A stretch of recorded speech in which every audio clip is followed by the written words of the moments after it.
Welcome to R B Assamese channel. আজি অসমীয়া থলুৱা সংস্কৃতিৰ লগত জড়িত কেইটামান কথা ক'ব বিচাৰিছোঁ। চেনেলটো ভাল পালে ছাবস্ক্ৰাইব কৰি দিব। পনীয়া গাখীৰ দিয়া গাইক কি বোলে? উত্তৰ জলাহী। হুঁচৰি দলৰ লগত লেম ছাতি লৈ ফুৰাজনক কি বোলে? উত্তৰ বাৰিক। বড়ো জনগোষ্ঠীৰ এক বিশেষ নৃত্যৰ নাম বাগৰুম্বা। এই বাগৰুম্বাৰ অৰ্থ কি? উত্তৰ পখিলা।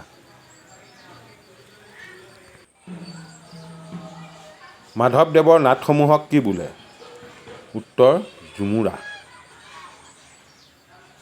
মাধৱদেৱৰ প্ৰথম নাটক কি? উত্তৰ অৰ্জুন ভঞ্জন। অংকীয়া নাটৰ ভাওনা সজোৱা ঘৰটোক কি বোলে? ভাৱৰীয়া সজোৱা।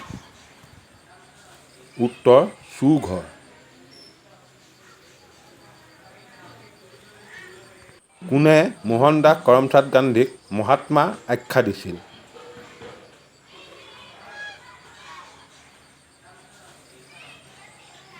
উত্তৰ ৰবীন্দ্ৰনাথ ঠাকুৰে।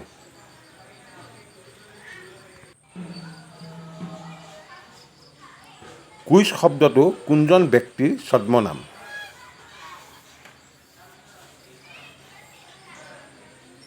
উত্তৰ চাৰ্লছ ডিকেন্স। Charles Dickens. শাক পাচলিৰ বাৰীত খেৰেৰে সজাই ৰখা মুখাবোৰক কি বোলে?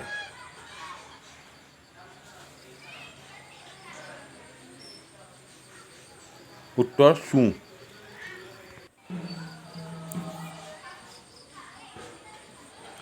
মহাপুৰুষ শংকৰদেৱৰ গুপ্ত নাম কি আছিল?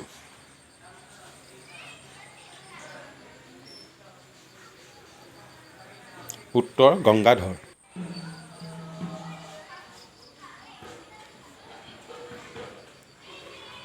শংকৰক প্ৰথমে দেৱ বুলি কোনে মাতিছিল?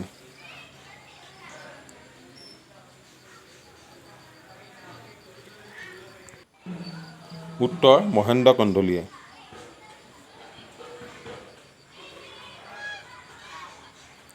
নামঘোষাৰ অন্য এক নাম কি?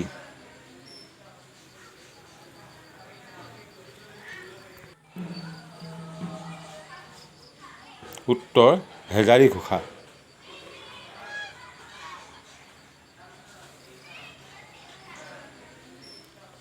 শংকৰদেৱ কোন ৰজাৰ ৰাজকবি আছিল?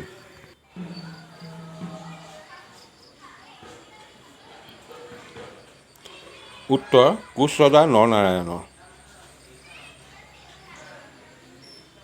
চেনেলটো ছাবস্ক্ৰাইব কৰি দিব। ধন্যবাদ।